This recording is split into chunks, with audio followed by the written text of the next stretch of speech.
विषय श्रमिकों का था और पिछले 5 वर्षों से लेबर वेलफेयर फाउंडेशन इस क्षेत्र में कार्य कर रही है।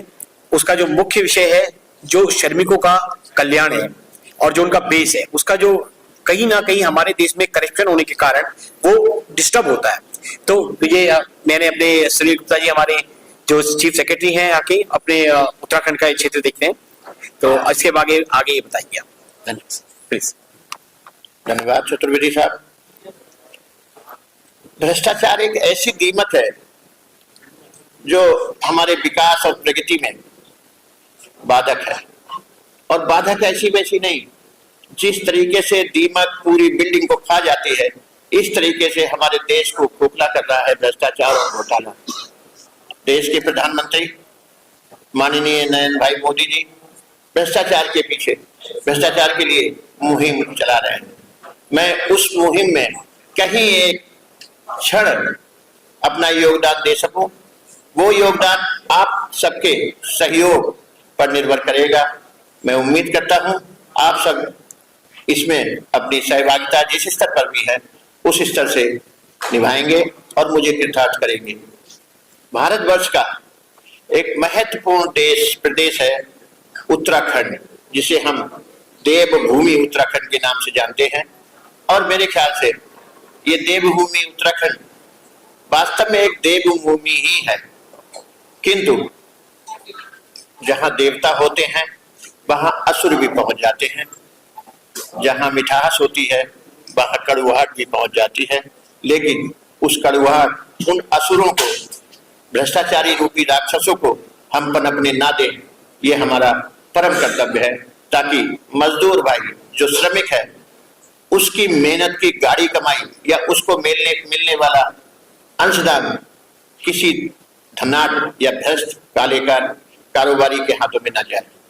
इसी प्रकार जनधन की बर्बादी देश को प्रगति को रोकती है।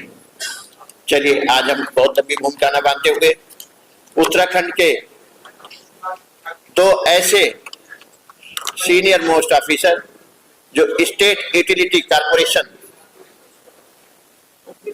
में शीर्षस्थ पदों पर है, उनके द्वारा काली कमाई, घोटालों और भ्रष्टाचार से तमाम स्कैम, उनके घोटाले हमने लिखे, छपवाए, छापे।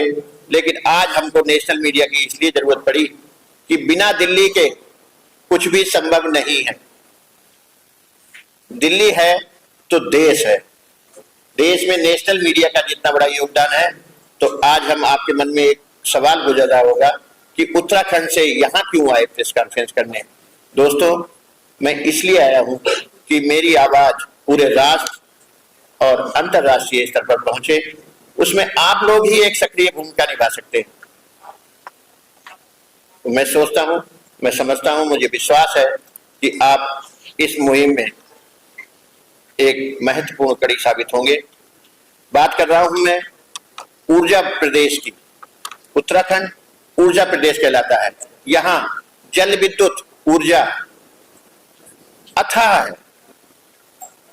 जितनी पूरे देश में ऊर्जा नहीं बनती, इतनी हमारे उत्तराखंड में बनती है। और जल विद्युत बनती है, बाकी सब जगह तो कहीं थर्मल है, कहीं गैस है, लेकिन एक उत्तराखंड ऐसा है जहाँ जल विद्युत का पर्याप्त उत्पादन हो, बहुत अथाह उत्पादन है। उस ऊर्जा प्रदेश के उपभोक्ताओं को जो बिजली, मैं मुफ्त की वकालत नहीं कर रहा हूं, मुफ्त एक बहुत बड़ा दंश है। मुफ्त आदमी को निकम्मा करता है, निष्क्रिय बनाता है। मुफ्त नहीं, लेकिन सस्ती दरों पर मिलनी चाहिए थी। आज उत्तराखंड में जो बिजली की दरें हैं वो कई प्रदेशों से अधिक हैं, जबकि हम कई अन्य प्रदेशों को बिजली मुहैया कराते हैं। तो इस ऊर्जा में, ऊर्जा प्रदेश के ऊर्जा विभाग में जितना बड़ा करप्शन है, अगर ये करप्शन ऐसे ही चलता रहा तो एक दिन ऊर्जा प्रदेश नष्ट हो जाएगा, ऊर्जा नाम हट जाएगा।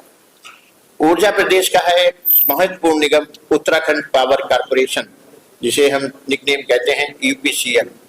यूपीसीएल में एमडी के पद पर बैठे दो महान हस्ती ऐसे हैं एक एमडी हैं, एक डायरेक्टर प्रोजेक्ट हैं, मिस्टर अनिल कुमार। मैं किसी भी नाम को डिस्क्लोज करने में, स्कैम को उजागर करने में किंचित मात्र भी घबराता नहीं हूँ, संकोच नहीं करता हूँ, और बिना आधार और सबूत एविडेंस के कोई भी चीज आपके सामने नहीं लाऊंगा।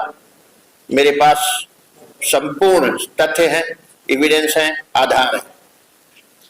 इस काली कमाई और घोटालों से इन दो महान हस्तियों ने, केवल इन दो महान हस्तियों ने, वैसे तो ऊर्जा के 3 निगम हैं, लेकिन ये यूपीसीएल जो है महत्वपूर्ण निगम है। ऊर्जा निगम में उत्तराखंड पावर कॉर्पोरेशन, जैसे दिल्ली में बीएसईबी है, रिलायंस के सहयोग से और है, इस तरीके से जो डिस्ट्रीब्यूशन में है,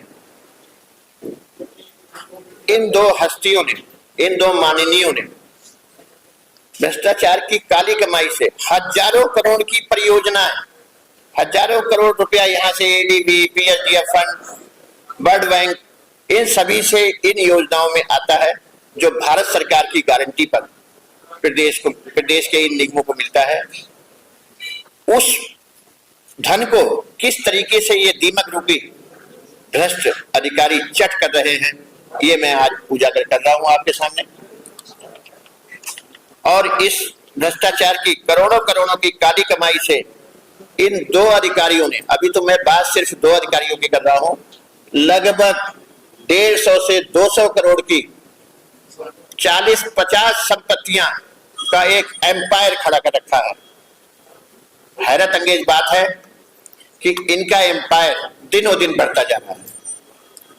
मजे की बात तो यह है कि इन महाशय ने, एमडी महाशय ने, अनिल कुमार ने, ये 1987-88 में जब उत्तराखंड नहीं था, Uttar Pradesh UP state electricity board, Uttar Pradesh राज्य विद्युत परिषद के रूप में था, वर्ष 1987-88 में एक एई के पद पर नौकरी अपनी प्रारंभ की थी। तब से अब तक 35 वर्ष हो गए।